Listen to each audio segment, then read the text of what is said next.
a semé quelque chose dans le thème de le balsam de Bomo, le balsam de ma classe, il y a un monde là qui s'est rabouché.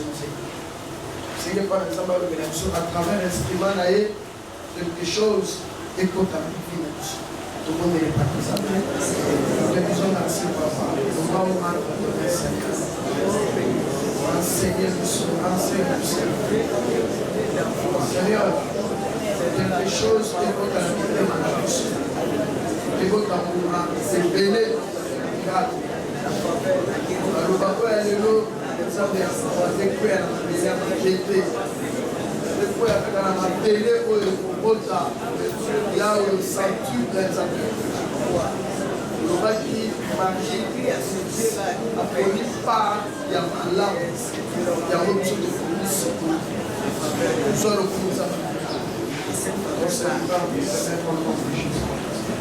Amen. Sans plus tarder, tant que je ne s'attends pas, vous mettez le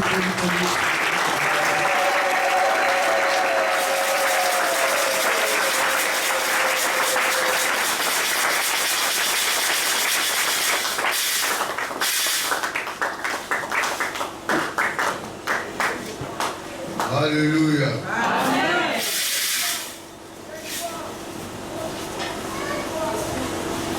Tu es là au cœur de nos vies. Et c'est toi qui nous fais vivre. Tu es là. Yembela Nzambe. Adam Nzambe na yo. Zo yembela mukute.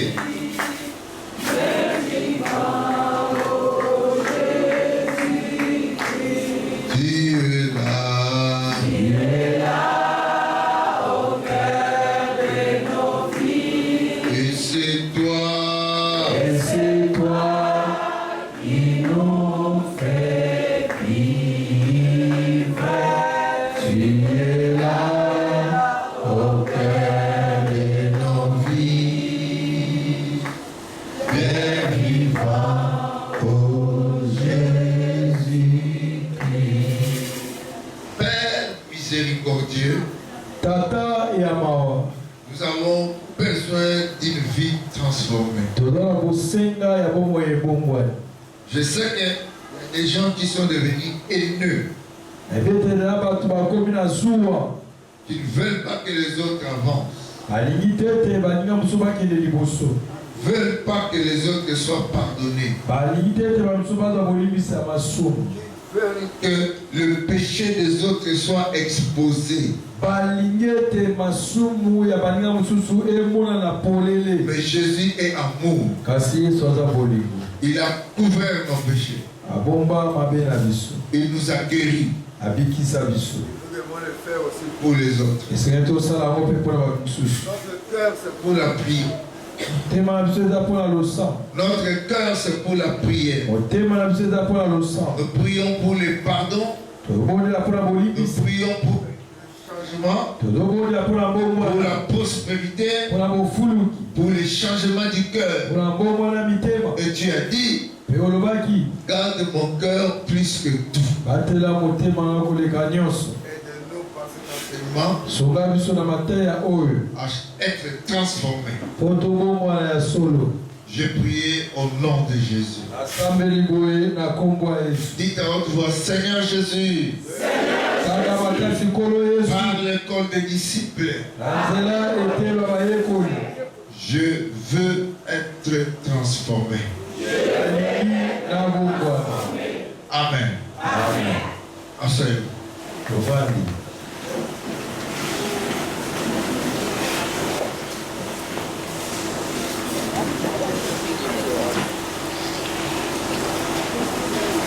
Frères et sœurs,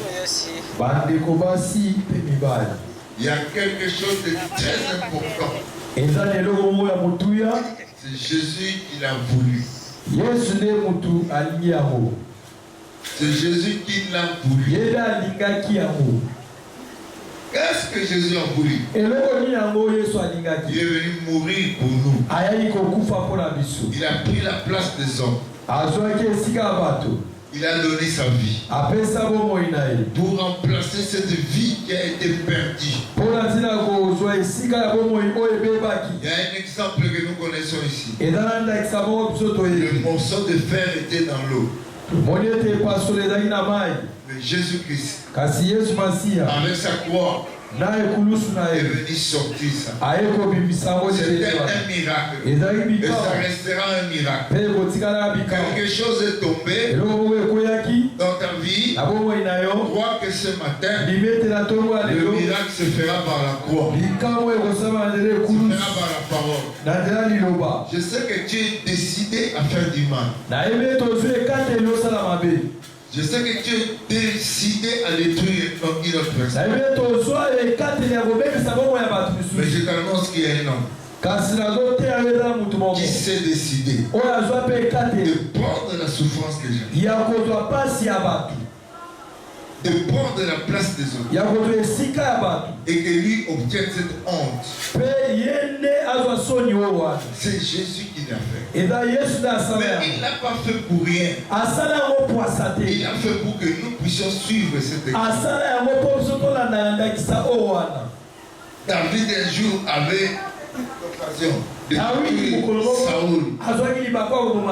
Mais il n'a pas fait ça. Attention avec ta vie. Ta vie n'est pas une radio de raconter n'importe quoi. Ta vie, quand ça voit, la miséricorde descend. La Bible dit, soyez miséricordieux envers ceux qui sont miséricordieux. C'est Dieu qui est miséricordieux. Et il fait miséricorde à celui qui fait miséricorde. Toi, tu ne fais pas miséricorde. Tu as une occasion de faire la miséricorde. Et quand tu ne le fais pas, sache-le. Le reste de ta vie, c'est toi qui l'as semé.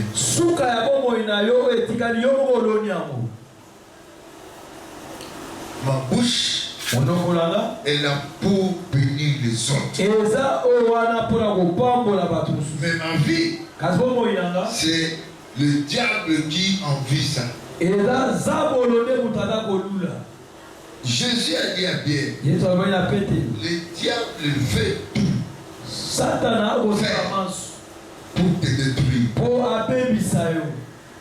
Jésus a vu ça. Jésus n'a pas profité de ça pour dire mon Pierre, il faut réputation. Non. Jésus a dit à Pierre, et il a dit, j'ai prié.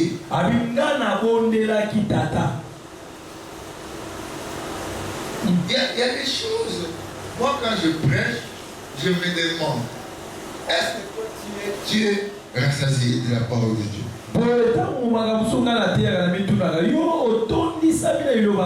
Mais tu es aventurier. Tu es orgueilleux. Pourquoi Jésus est venu? Jésus est venu pour sauver le monde. Pour guérir l'autre. Quand il est mort, il n'est pas mort seulement comme ça. Et il a établi ça. C'était pour les voisins. C'était pour les autres. Et Dieu nous demande à être transformés. On parle du monde. Ici au Congo, il y a les enfants de Dieu, il y a aussi les enfants du diable, il y a aussi les chauves-souris. Ils viennent avec nous et ils vont là-bas. Vous ne les reconnaîtrez que par les bouches. Ils demandent pardon à tout moment. Mais ils font toujours les mêmes choses. Transformation ne vient pas.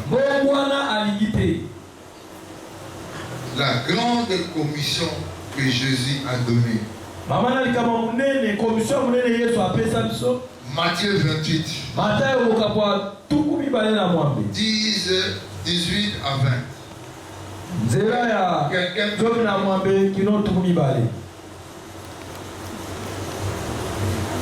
Matthieu 28, 18 à 20. Qui a eu ça? Nani akomesi kamba kota.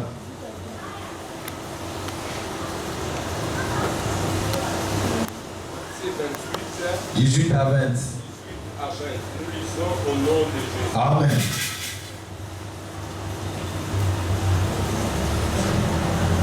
Et alors Jésus s'approcha d'eux et Oui, Yesu apusana ipembeni bango alobi. j'ai reçu tout pouvoir dans le ciel et sur la terre. Nazwi bokonzi nyonso na likolo mpe na se. Allez donc dans le monde entier. Bokende na mokili mobimba. Allez donc dans le monde entier. Bokende bipai nyonso bikolo mobimba. Faites des disciples parmi tous les peuples. Bokomisa bato nyonso bayekoli na ngai. Baptisez-les au nom du Père, Kobatisa bango na kombo ya du Fils et du Saint-Esprit. Amen. Amen.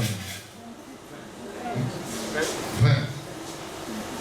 Et apprenez-les à obéir à tout ce que je vous ai prescrit. bolakisa bango batokisa makambo nyonso oyo nalakisaki bino. Et voici, Tala sasa hivi je suis moi-même avec vous chaque jour. naza elongo na bino ntango nyonso. Jusqu'à la fin du monde. Alléluia.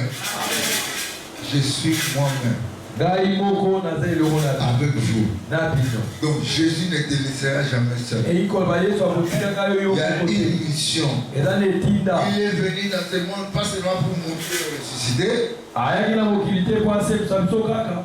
mais il est venu dans ce monde Kasi ayaki mpe lokola pour que la mission se fasse. po ete etinda esalema.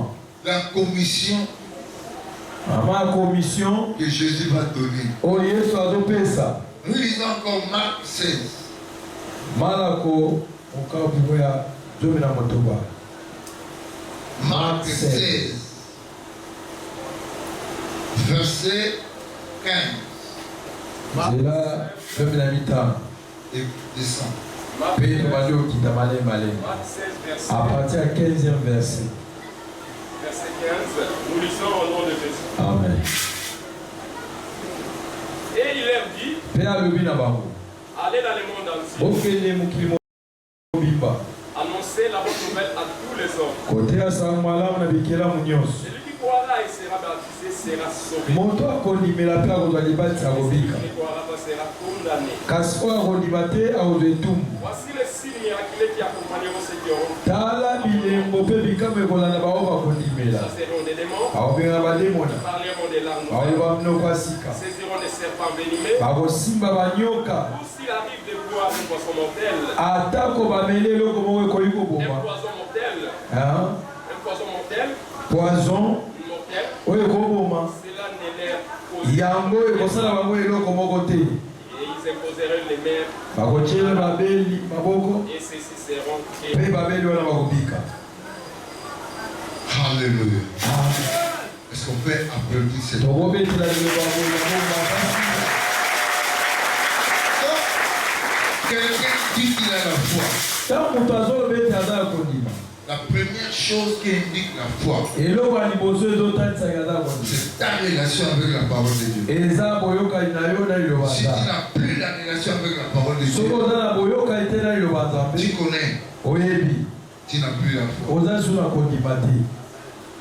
Revenez à Dieu. Tozongela nzambe. Didier est venu nous enseigner. Pasteur Bishop Didier ayaki koteya biso. Je lui ai dit, ce que tu fais, Abe oyo ozosala, si tu n'as pas un livre, soki oza na nkoma te, nous ne ferons rien. tosala eloko te. Faisons un livre. Totango na Là, nkoma. chez vous, c'est pas cher. Kuna epai na bino esenga ebele. Même ici, mais fais quelque chose. Ata awa mesala eloko moko. Didier a fait les livres. Asali babuku. Derrière ce livre-là, Nsima buku il y wana a les auteurs de ces livres. eza na bato bakomi yango oyo Tu bavandi peux voir, po ils sont à deux. omona baza mibale. Moi, je vais travailler avec quiconque de mes enfants qui a la foi. Ngai na kosalaka mosala na bana oyo yanga nyonso oyo aza kaka na kondima. C'est que j'ai un combat, Ebetela na bitumba. mais la victoire a été déjà donnée. Kasi eloko asi epesamelanga. On va chercher à me détruire, Bakoluka kobebisa ngai. mais Dieu m'a déjà sauvé. Kasi nzambe esi akambolaka. Je vais suivre sa commission. Voilà. Le Seigneur est merveilleux. Ne sert pas Jésus avec la base d'une religion. C'est sale. C'est sale. Parce que la religion dans ce pays est venue pour maintenir les gens dans l'esclavage. Les exemples qu'on a pu privilégier, c'était des exemples pour que notre tête soit toujours comme ça.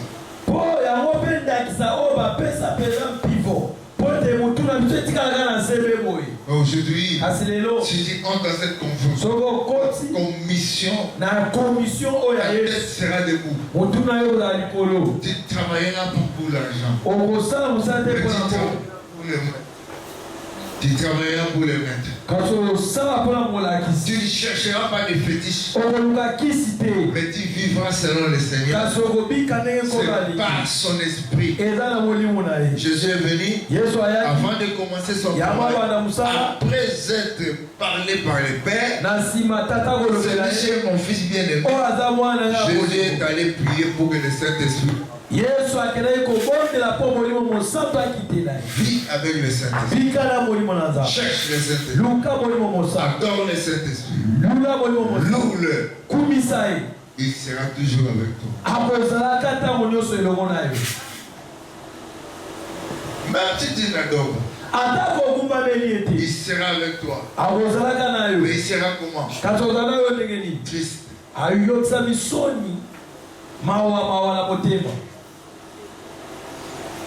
Cette mission doit être suivie. Ce n'est pas à aller, mais c'est une mission à être. Voilà. Cette mission-là, aller partout dans le monde, ce n'est pas à aller, mais c'est être. Là où tu es en mission. Que tu voyages, que tu ne voyages pas, tu es en mission. Être en mission, une jeune fille en mission, un garçon en mission.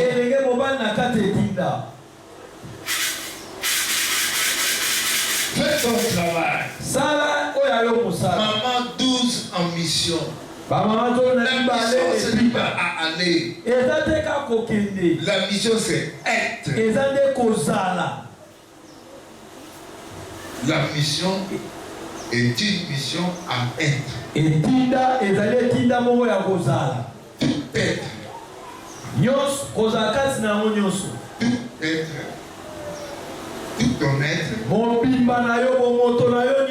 à être. C'est une mission à être. L'évangélisation n'est pas le réveil.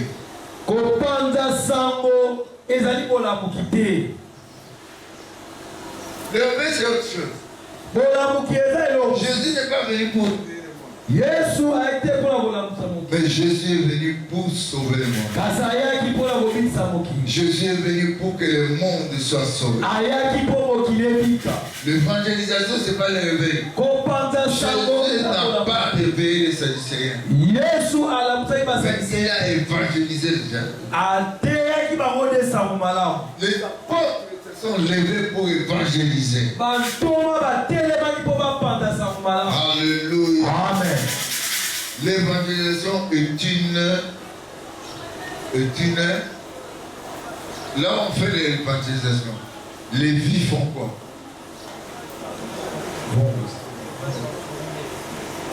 Mais quand tu es ici, tu parles. On ne doit pas te payer pour que tu parles.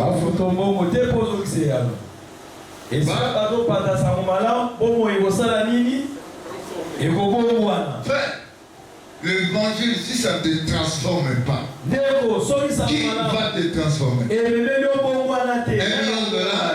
$1 million. Les gens qui ont ici les dollars aujourd'hui au Congo, sans nombre, sans chiffre, mais ils sont des malheureux.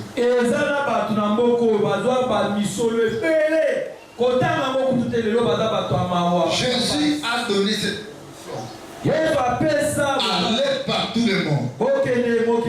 Prêchez la bonne nouvelle. Évangélisez. Évangélisez. C'est Jésus qui a dit ça. C'était pour transformer le monde.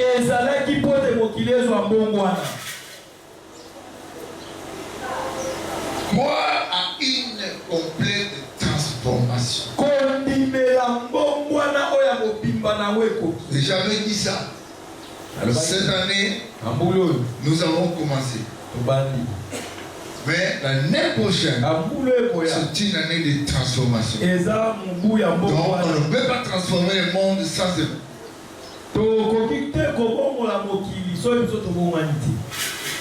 sans évangélisation.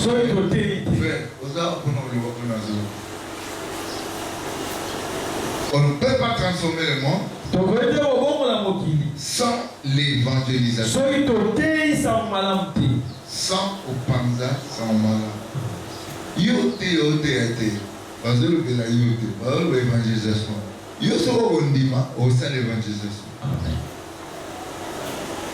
C'est une transformation. Croire à une complète transformation. Qui parmi nous, après avoir entendu ces choses, a la décision de participer à la transformation du monde? Qui? Regarde ta main. Elle est levée. C'est Dieu qui voit. Mais il a dit qu'il sera avec toi.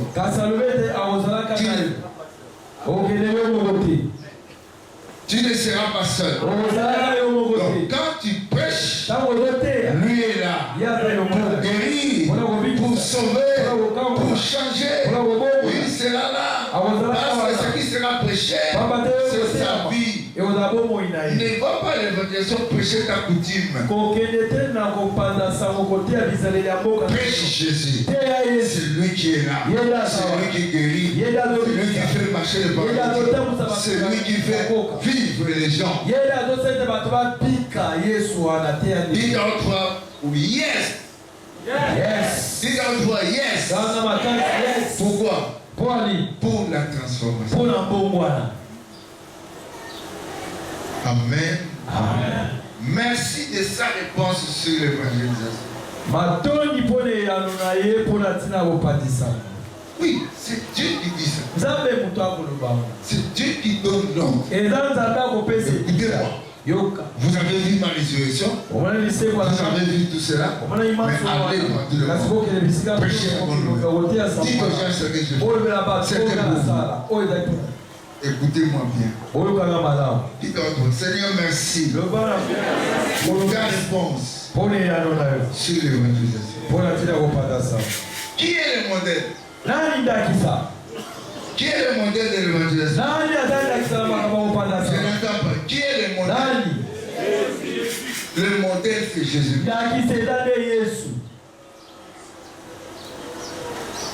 Tu es disciple. Tu es disciple. Allez pour tout le monde.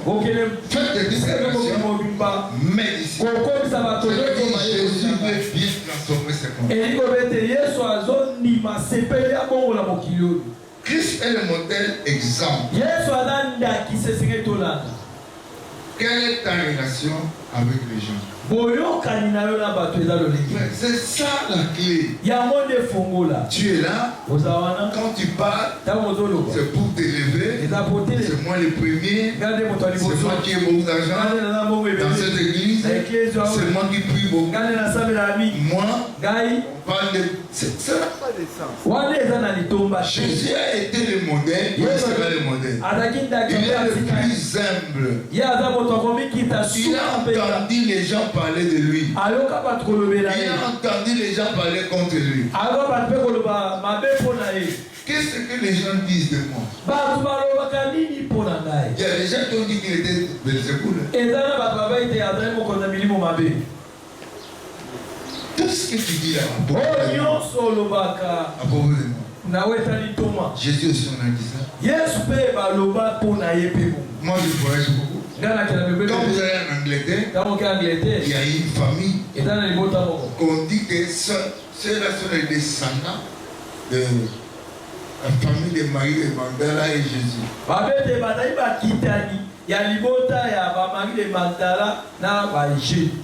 Avec Jésus. L'union de Marie de Magdala.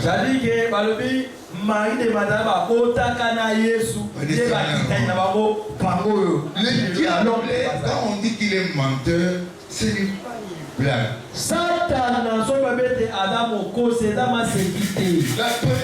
Le premier mensonge, c'est que toi, tu peux faire selon lui. Le diable croit que toi tu dois faire selon lui. Parce qu'il y a des semences. Le maïs ne peut pas se comporter comme. Si tu es arachide, tu n'es pas maïs. Si tu es enfant de Dieu, qu'est-ce qui doit couler en toi? Transforme-toi. Que l'évangile te transforme. Tous nous avons le devoir de transformer. Tous. Mais pas le devoir de nous insulter. Nous n'avons pas le devoir de nous transformer, de nous insulter. De nous insulter entre nous. Mais de nous aimer les uns les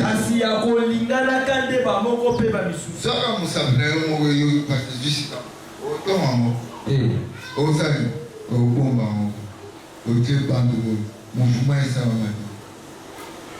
C'est l'évangélisation qui doit faire ça. C'est par l'évangélisation que le monde doit être transformé. Quelle est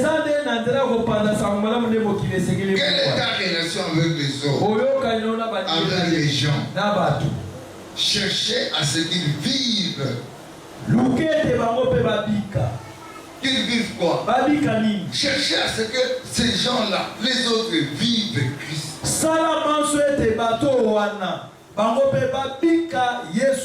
Jésus est la vie. Que les gens vivent Jésus. Quelque part ici nous dit, ici nous apprenons à vivre la vie du Christ. Jésus est une vie.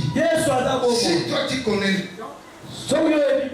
si tu aimes les gens, amenez-les à vivre Christ. À vivre Christ. Parce que Christ est une vie. Amen. Dites à haute voix, apprendre. Apprendre à quoi? À vivre Jésus. N'est-ce pas? N'est-ce pas? N'est-ce pas? Avec ta relation ancrée dans ta coutume. C'est là où tu vas vivre Jésus.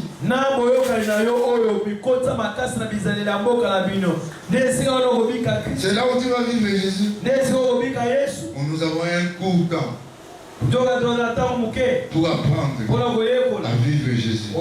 Et après cette vie, nous allons vivre avec lui éternellement.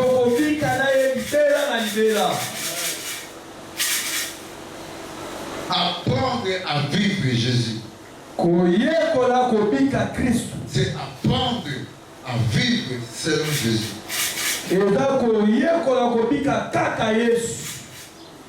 Nous parlons de Jésus ici. Nous parlons de Jésus en Gaba. Moi j'ai parlé de Jésus ici en Gaba. Aujourd'hui, les gens parlent d'autre chose. Ils parlent de standing. Ils parlent de leur vie là. Quelqu'un qui a reçu Jésus, qui connaît comment vivre Jésus. Cette personne-là ne va pas chercher autre chose. Parce qu'en Christ il y a tout. Mais on te voit bien à l'église. Moi, je ne vais plus là-bas. Là-bas, ils sont en bas. Tu ne cherches pas Jésus. Toi, tu cherches autre chose.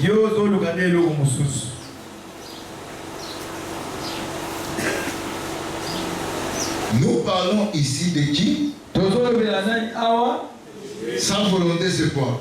Aller dans le monde. Prêcher la bonne nouvelle. Et quand il dit ça, il te positionne. Et il te dit déjà, c'est toi qui chasseras les démons. Et il te dit, même quand on te donne du poison, tu ne mourras pas.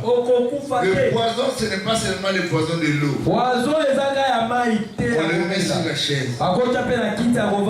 On fait aussi détruire ta réputation. Au moins, on fait sa réputation à mon dos. Yo quand tu as le coup, mais toi yo que m'a appelé à qui oh ça c'est bon.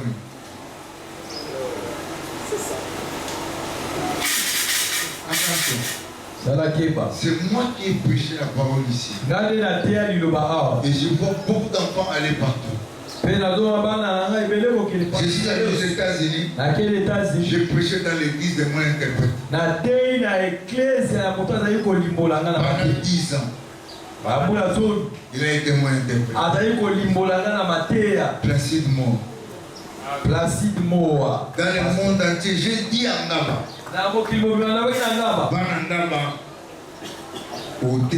Les enfants de Ngaba vont prêcher partout dans le monde. Mais je n'irai pas n'importe où.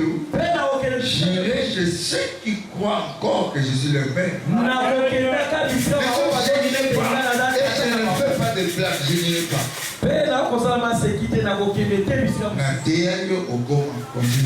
Continuez sans moi. Avance sans moi. Gloire à Dieu.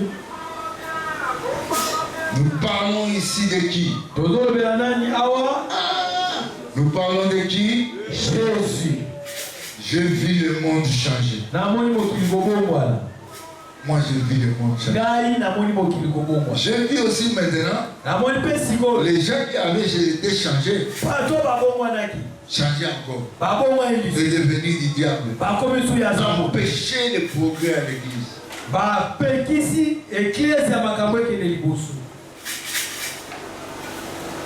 la petitesse. Par les hésitations. Par les Amen. Amen. Allez partout. Pour que les biscuits soient bien. Et ça dit le voir. Allez partout où? Des fois, on a besoin de moi. Et c'est qu'on a besoin de pour la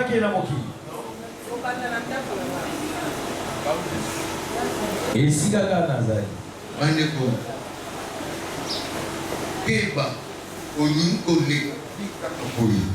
mon frère fait beaucoup d'attention, tu ne peux pas passer dans le monde comme ça.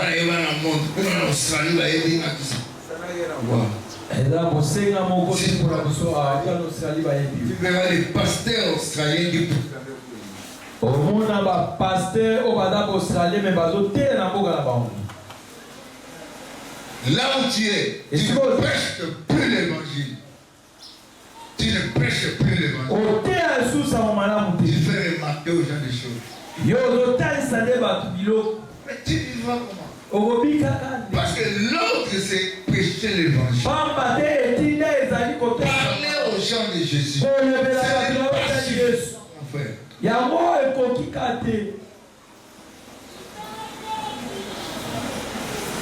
Yesu, Yesu, Mokozi, Yesu, Yesu, miracle. Là où il y a Jésus, il y a le miracle. À midi, le soir, la nuit et le matin. À midi, le soir, à minuit et le matin.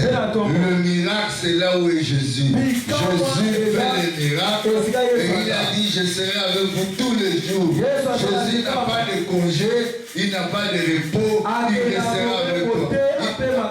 Je sers Jésus le jour, la nuit je fais la sorcellerie. Ça ne peut pas se faire. na mutu ndoki. Et quoi ça m'a dit? Ok, ne vous kanga ba via ba. Tu es tenté de bloquer la vie des gens. Ok, ne vous laissez pas battre la main à butu. Tu es tenté de les révéler. Mais la journée comme ça, c'est tout un révérend dans l'église. Allez, battez le monde. Est-ce qu'on a dit de prêcher la puissance? Oui, nous, on a dit prêcher l'évangile. La spiritualité. La spiritualité. Il y a l'esprit. Il y a la spiritualité.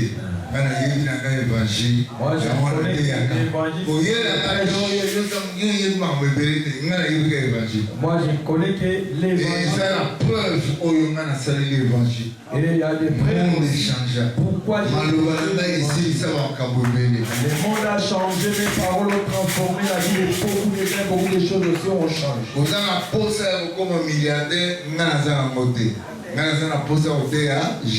Tu as besoin de devenir un milliardaire dans ce monde. Moi, je n'en ai pas ces désirs. Moi, j'ai besoin de prêcher que Jésus, point barre. Avec le peuple que j'ai, Jésus m'a dit beaucoup avec peu. Amen. Amen. J'ai bon entendu. Amen. Amen. J'ai vu le monde changer. L'as-tu vu? Toi, tu l'as vu? Tu l'as déjà fait? Le monde vit à côté de nous. Donc, au moins, nous avons autant de la première moitié. Mais au continent, la mobilité au terme. Il y a un pasteur qui nous avait dit, avec la voiture que j'ai, il est temps d'évangéliser. Quand quelqu'un vient devant mon église, il voit déjà cette Mercedes. Mais il va croire directement. Papa, pas ce coup ça, yo. Yo, c'est sur ton étage, yo gagne moi. En consultant les étages, ne signifie pas que tu vas gagner le monde. L'homme, la vie de l'homme ne peut pas transformer les autres. Seul l'évangile qui peut transformer. Le monde aujourd'hui vit à côté de nous. Mais ça n'entend pas l'évangile. Le corps de Christ demande toujours le corps de Christ. Ça demande tous les jours le sacrifice.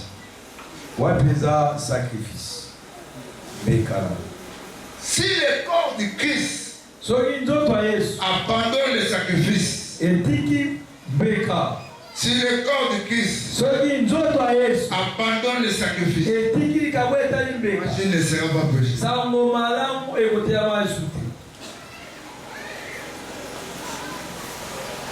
Jésus a choisi 12 apôtres. Suivez la vie de ces 12 apôtres. Personne n'était dans la distraction, cherchant ce monde. Mais il était dans le monde, prêchant Jésus. Tu écoutes cette parole pour que tu la mettes en pratique. Sois délivré de l'esprit du monde. Sois délivré de l'esprit de la honte.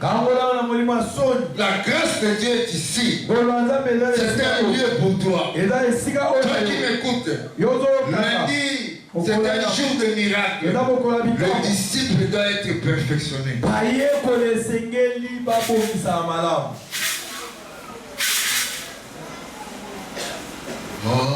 Alléluia. Et pour la Yahweh. Alléluia. Et pour la Yahweh. Alléluia. Et pour la Yahweh. Alléluia. Et pour la Yahweh. Nazareth qui n'a pas si à l'Iwaï. Aïe, Kobi, Isanga. Alléluia. Je ne suis pas là pour pécher la religion. Je suis là pour pécher une vie. Cette vie s'appelle Jésus-Christ.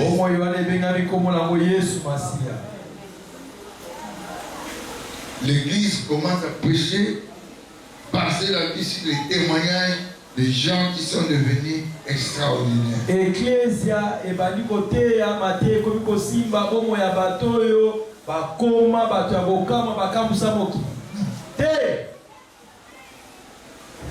Quand vous étiez à l'école primaire, dans les salles de classe, les magiciens entraient.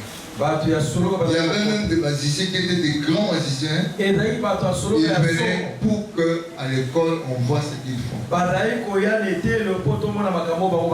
Mais ils n'ont pas la vie. Ils viennent avec d'autres vies. Il y a des enfants qui sont devenus aussi magiciens à cause de ça.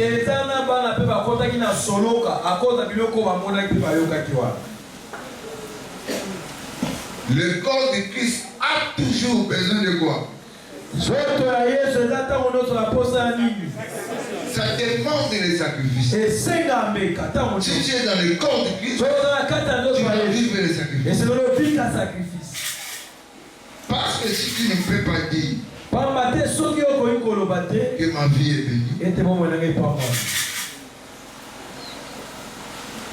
si tu ne peux pas dire que ma vie est bénie, tu n'es pas dans le corps de Christ.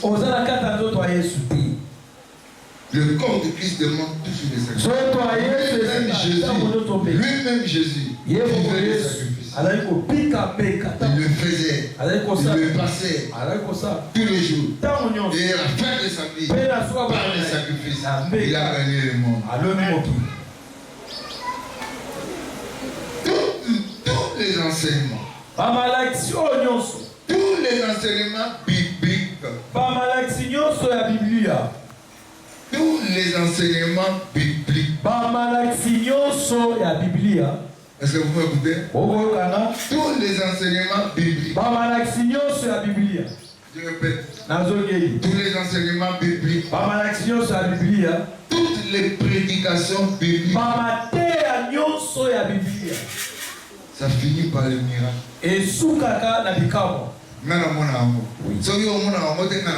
Moi je l'ai expérimenté. Si toi tu ne les vois pas, moi je l'expérimente.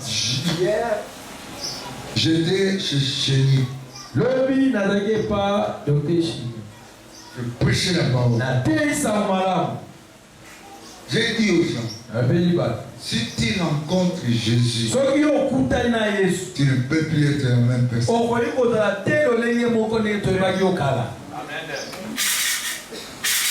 Ta force, c'est pas la prière. Mais ta force, c'est la vie de Jésus. C'est dans la vie de Jésus que tu vas trouver la prière. C'est dans la vie de Jésus que tu vas trouver le sacrifice. Il y a des gens qui sont là pour la prière. Mais la vie de Jésus n'est pas là.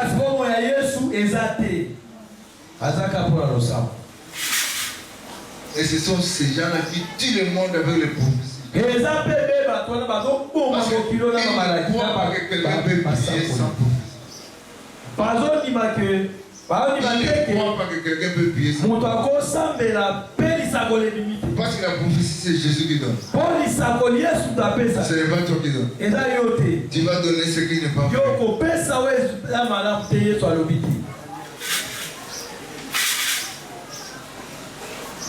La plupart des fois, quand j'ai le groupe d'intercession qui prie pour moi, je leur demande, qu'est-ce que vous avez dit? Pour la plupart des fois, ils me disent, nous avons rien vu. C'est normal. Ils ont prié. Quand il n'y en a pas, ne cherche pas à donner.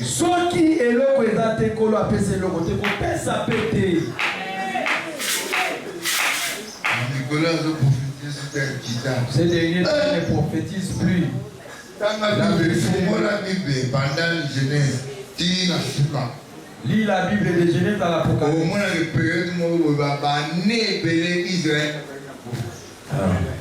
Vous allez constater qu'il y a eu beaucoup d'années, beaucoup de temps. Israël n'a pas. Jésus a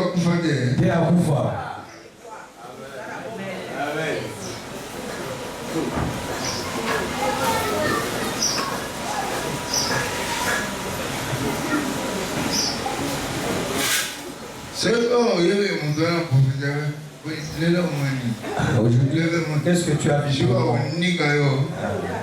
Les jours qu'on va t'ignorer. Jésus. Fais marcher ta vie avec Jésus. Lisez la Bible. Est-ce que tous les jours Jésus opérait des miracles? Allez partout. Prêchez la bonne nouvelle. Évangélisez. Par votre vie. La vie c'est qui? C'est Jésus. Tous les enseignements bibliques. Toutes les prédications. Fini par les miracles. Et quand je dis ça aux gens, la salle a bougé. Il y avait des malades qui étaient guéris. Je leur ai dit seulement, touchez là où vous êtes malade. Je n'ai pas à le faire autre chose. Parce que Jésus est là. Quand ils ont touché, Jésus a touché. Vous imposerez les mains aux malades. Et ils étaient là. Les mains ont été imposées par mon ordre. Donc c'est moi qui aime.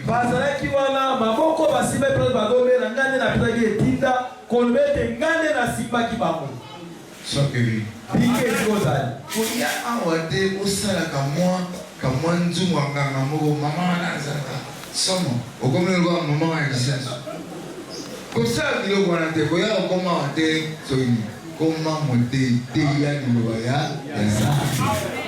Yes. Amen.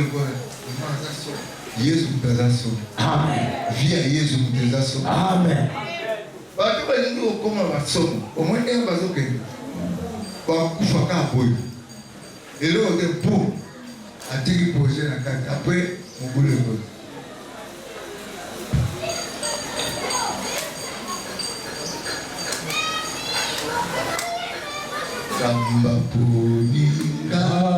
Nasalela ye nanzoto pe namote mananga modiba zamba poninga. Je crois si fort. Nazondi mapenza makasi koleka. Moi je crois si fort à l'annonce de l'évangile. J'ai commencé à prêcher l'évangile à Nabo. Et je prêche toujours l'évangile. Moi je ne divise pas les églises. Quand je prêchais, les catholiques sont restés catholiques. Les protestants sont restés protestants. Et je fais même les campagnes dans l'église protestante. Ce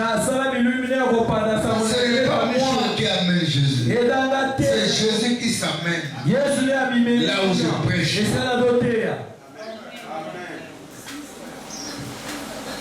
C'est lui qui va faire de ces gens-là ce qu'il veut. C'est lui qui va les transformer. Si tu es convaincu que les peuples ici va là-bas, c'est Jésus qui va t'attirer. Amen. Je crois si fort à l'annonce de l'évangile. Je parle de l'annonce de l'évangile. Maintenant cette vie, comme si tu étais, moi je suis le seul à vivre cette vie. Mène la vie sur terre comme si c'est toi seul qui menais cette vie. Osborne a trouvé que lui seul peut prêcher le monde. Et il est parti. Et il a prêché en tant qu'évangéliste. Écoutez-moi bien. Osborne était évangéliste. Mais toi tu es pasteur. Là où tu es, prêche l'évangile.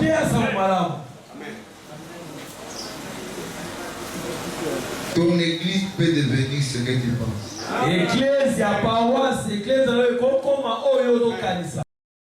à condition que tu te sacrifies. Amen. Kaka sokio mikabibeka. Maintenant, c'est devenu comme si tu étais la seule personne à vivre cette vie.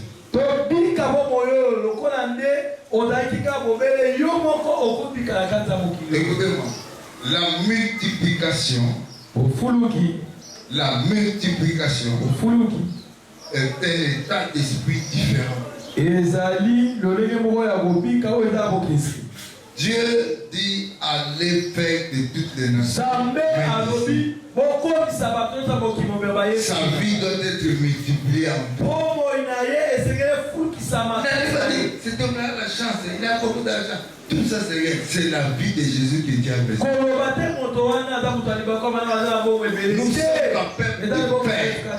sommes capables de construire. Nous sommes capables de tendre ce ministère.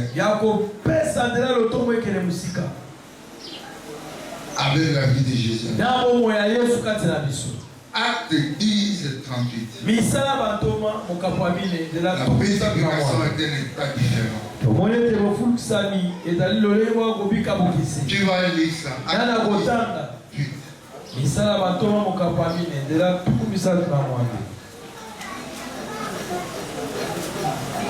Amen. Amen.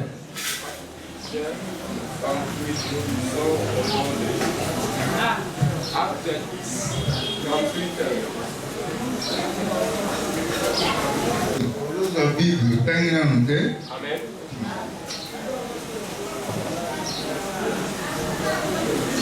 Ensuite, Dieu a oint Jésus de Nazareth. Pendant sur lui la puissance du Saint-Esprit. Celui-ci a parcouru les pays en faisant les biens et en guérissant tous ceux qui étaient tombés sous le pouvoir du diable. Il est parti dans tout le pays. Tout le pays.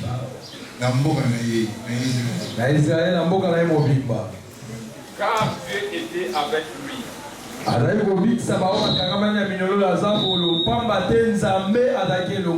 Pourquoi Jésus a été capable de guérir les gens? Je pose la question. Pourquoi Jésus a été capable de guérir les gens? Parce que Dieu était avec lui. Le Père était. Si Jésus est avec toi, tu prêcheras, tu parleras, tu feras les biens. Ils se feront par toi. Ah, quel misala na molimo nani? Molimo makasi. Quelles œuvres, avec quel esprit? Na kabali juif. Na spiritualité à makasi. Si Jésus est avec toi, tu feras les biens aux gens. C'est le même Christ qui est en toi qui faisait. Si tu as l'esprit, tu as le Saint-Esprit. Le Saint-Esprit est notre source. Quelle source? Le Saint-Esprit est notre source de puissance. Si je dois faire du bien par la puissance du Saint-Esprit, c'est lui qui me donne la puissance. Il n'est pas ma puissance, mais il est la source de la puissance. On a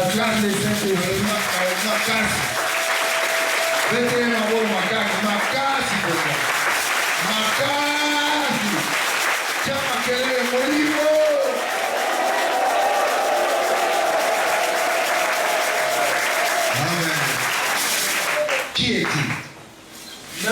Qui est-il? Pourquoi tu as l'esprit? Qui est-il? Chrétien? Enfant de Dieu? Mais pourquoi l'esprit est dans toi?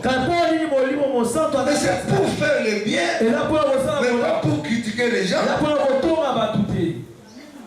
Quel bien tu fais? Même dans ta paroisse, quel bien? tu commences à sombrer. Parce que le Saint-Esprit, la source de puissance n'est pas en toi.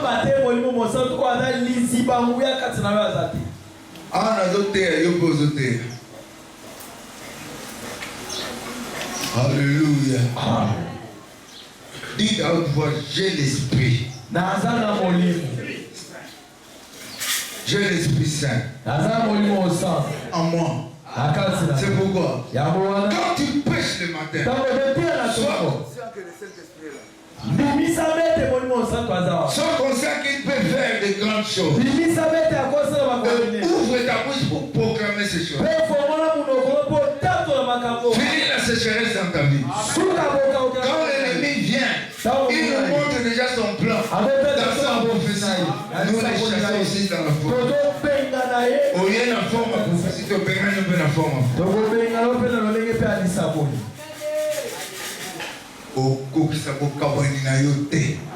Tu n'arriveras pas à atteindre cet objectif de nous diviser. Amen. Pourquoi vous avez l'esprit?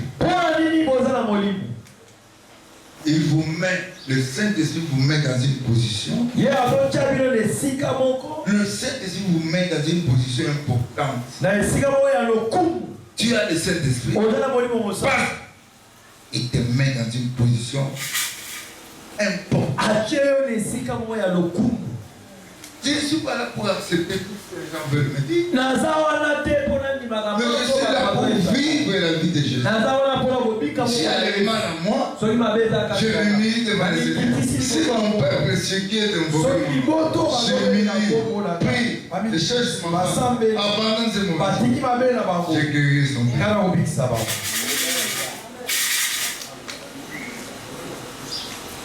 Amen. Amen. La position.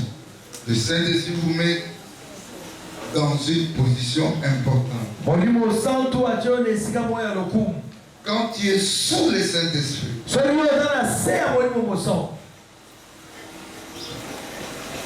il te prend. Il te soutient. Il restera avec vous. Et il vous confirmera. Frère, n'invitez pas un groupe. Soyez ensemble, mais toi vis avec ton Saint-Esprit. Quelle personne vient te dire, marche avec le Saint-Esprit. Là où tu es, si le Saint-Esprit est en toi, il est la source de puissance. Et tu vas te confirmer. Il va te confirmer. Il va te confirmer. Il te donne une position importante. Quand tu es sous lui, il te prend, il te soutient, il restera avec toi. Et il te confirme. Après avoir confirmé ta personne, il te quittera et il t'inspirera pour donner les idées. Frère, le Saint-Esprit aujourd'hui va vous donner les idées. Cherchez les idées de Dieu, mettez-les en pratique. Moi, j'ai été avec et je continue avec le Saint-Esprit. Aujourd'hui, si à méditation matinale, c'était le livre de la croix et le poignard. J'ai lu ce livre. J'ai vu que cet homme a gagné le Kounou là. Il est prêché la parole de Dieu. Et moi j'ai mis ça de 6h à 7h. Voilà ce qui a poussé. C'est pas l'idée que j'ai vu ce que mais c'est une idée qui m'est venue à l'esprit. Le Saint-Esprit ne te donne pas l'argent, il te donne les idées. Avec ces idées, tu peux transformer ce monde. Tu peux transformer les choses. J'ai eu l'idée de changer cette place. Peut-être que c'est toujours la même chose. Mais dans quelques jours, peut-être quelques mois, tu ne vas pas croire. Un jour, j'ai eu l'idée. On va mettre les. On a commencé. On a laissé quelqu'un pour qu'on. Jusqu'aujourd'hui, pas un carreau. C'est de toi que je parle.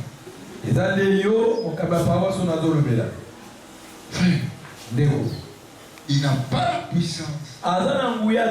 Le Saint-Esprit ne lui donne pas la puissance.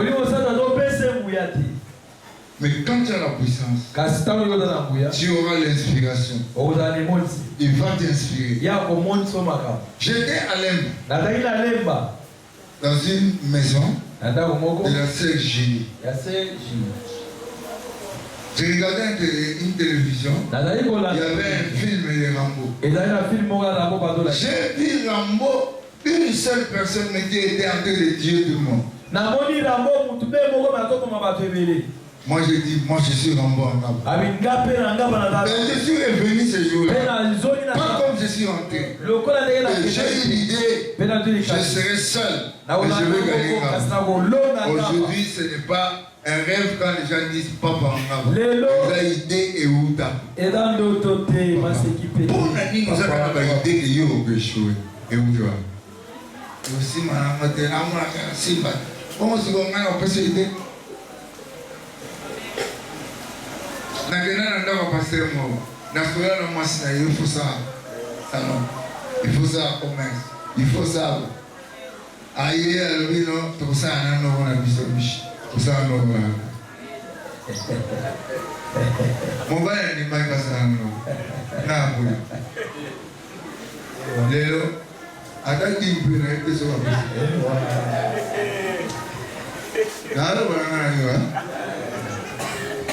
Peut-être que vous ça, mais le idée. Le Saint-Esprit te donne des idées. Ces idées-là. Moi j'ai une idée aujourd'hui. L'année prochaine, je fais une chose à changer. Comment faisons les conférences?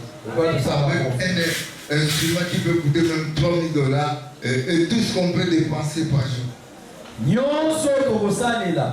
Écoutez, dans le Colombo, $3,000. Ça peut coûter $3,000. Et pour coûter $3,000. Mais je ferai ça 25 jours. Mais l'argent, je n'en sais rien. Mais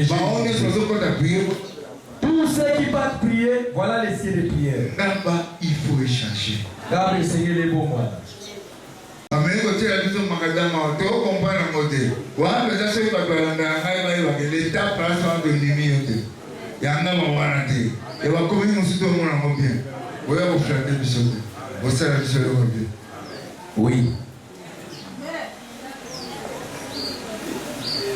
On a fait politique. On a fait la côté politique.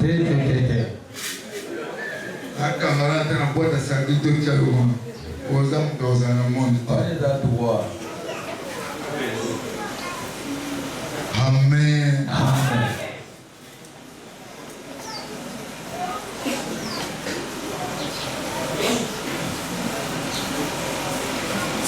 Tu ne peux pas dire que ma vie est bénie. Si tu ne peux pas dire que c'est grave. Parce que l'Esprit de Dieu vient encore. Je crois que quand j'annonce l'évangile, il y a transformation. Dis à toi le Saint-Esprit, je suis sous toi. Tu me prends, tu me soutiens, tu resteras avec moi, tu me confirmeras, tu me guideras, tu m'inspireras pour me donner les idées. Naba a reçu quelque chose avec les idées.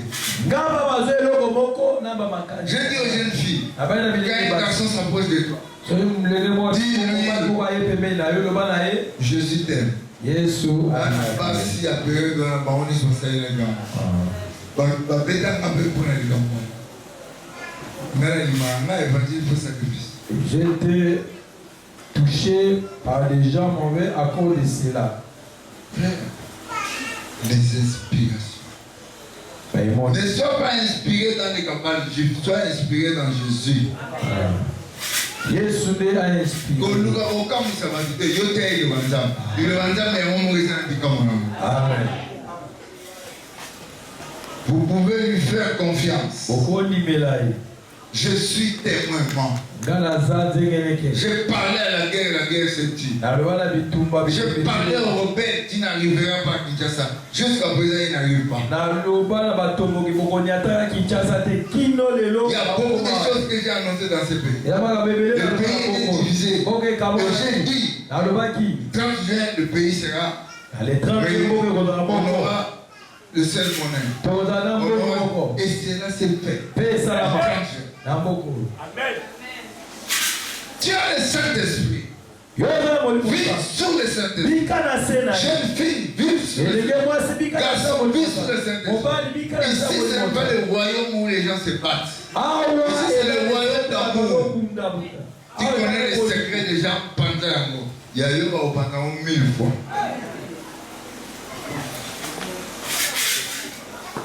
Alléluia. Ayez l'esprit de Dieu. Ayez l'esprit d'amour. Prêchez l'évangile. Moi, je suis témoin. Quand tu te mets toi-même dans cette position, tu verras la gloire de Dieu. Quand tu te mets toi-même dans cette position, tu verras la gloire de Dieu. Tu verras la gloire de Dieu. Ce n'est pas question de femme ou d'homme, mais c'est question d'avoir les Saint-Esprit.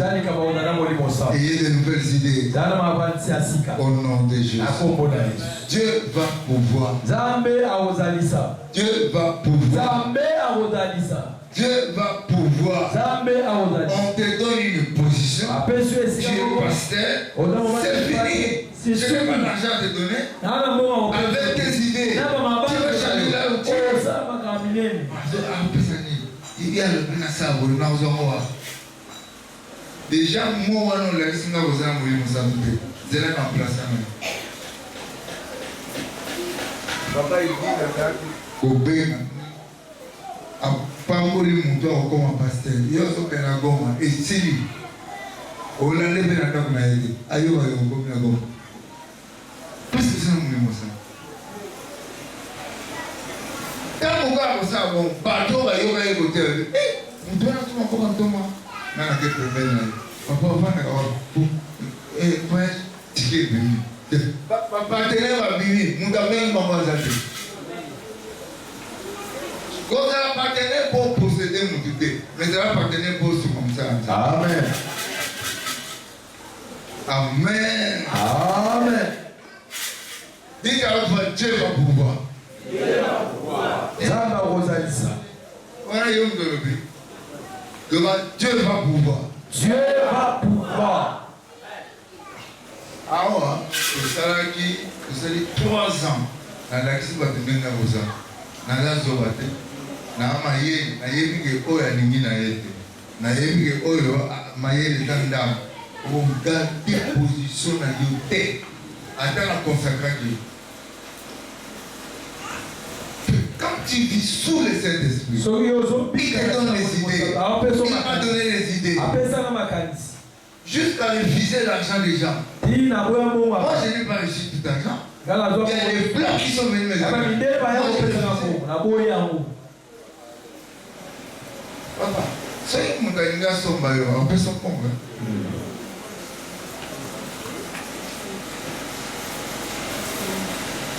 Na nene na zabu, na yebi ke na zonta musabatu nanga. Amen. Na yebi pe ke bamuna na nga pe basana kata bana nanga. Amen. Kola basana pe ya badabi. Na attention, na zana ipakola. Amen. Et on y entend. Yes.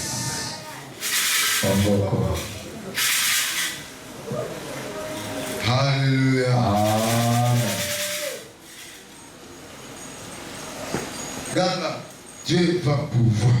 Dieu va pouvoir. Je verrai la gloire de Dieu. Je verrai la gloire de Dieu. Quand je me mets moi-même. Quand je me mets moi-même. Dans cette position. Dans cette position. Sous les Saints-Esprits. Sous les Saints-Esprits. Il va m'inspirer. Il va me donner des idées. Il va me donner des idées.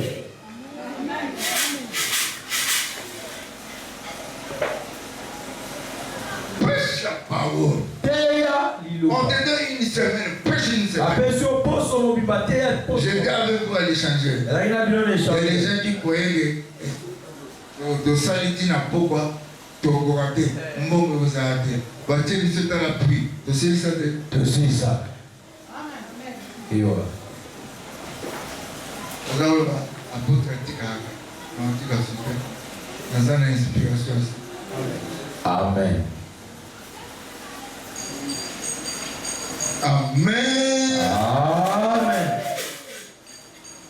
Sekaramari da pokerasha bari tasmari mukaramasha bokeba nganga nzamba solo mwana ngatambuluko sikasambela kitepola ngai sherini na kupaki ubanga nzamba baraka shakaraba nukempare deskari do mara rekashapa mandaraba bokesibera barade samari oyebike yazali mwana ngai obanga nzamba marakasha ekosheketaria soki mwana nga asambelaki te nde tonsi lelo azala kokufa me losambo ya mwana ngai ebikisi orakasha karaba landora masha merci mba marzi bora masha tokanga misu tosamba zala na se ya molimo sa bondela. Père éternel, Dieu merci. Qu'est-ce que je ne connais pas de ma vie, mais je viens sous toi. Lave-moi, purifie-moi, transforme-moi, Seigneur. Tu nous as parlé de nous purifier. Tu nous as parlé de nous marchions sous toi. Par ton esprit, je me mets sous toi, Père. Transforme ma vie pour ta gloire. Au nom de Jésus, j'ai prié. Au nom de Jésus, j'ai prié. Oh Esprit de vie, entre dans nous.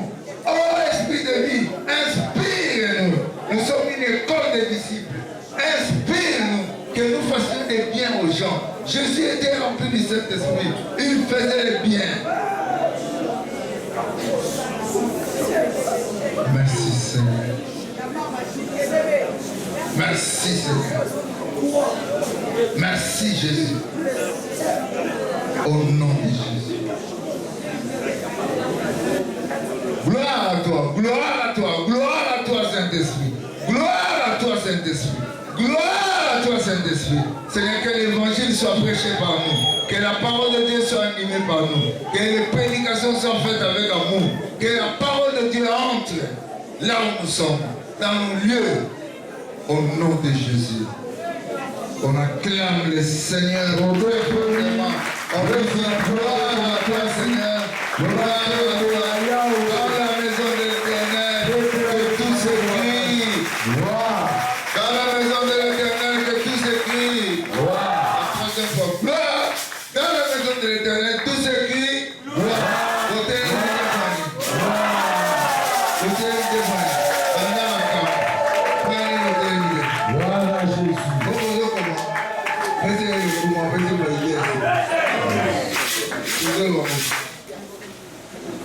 dans la maison de l'Éternel, tout s'écrit. Gloire aux autres, dans la maison de l'Éternel, que tout s'écrit.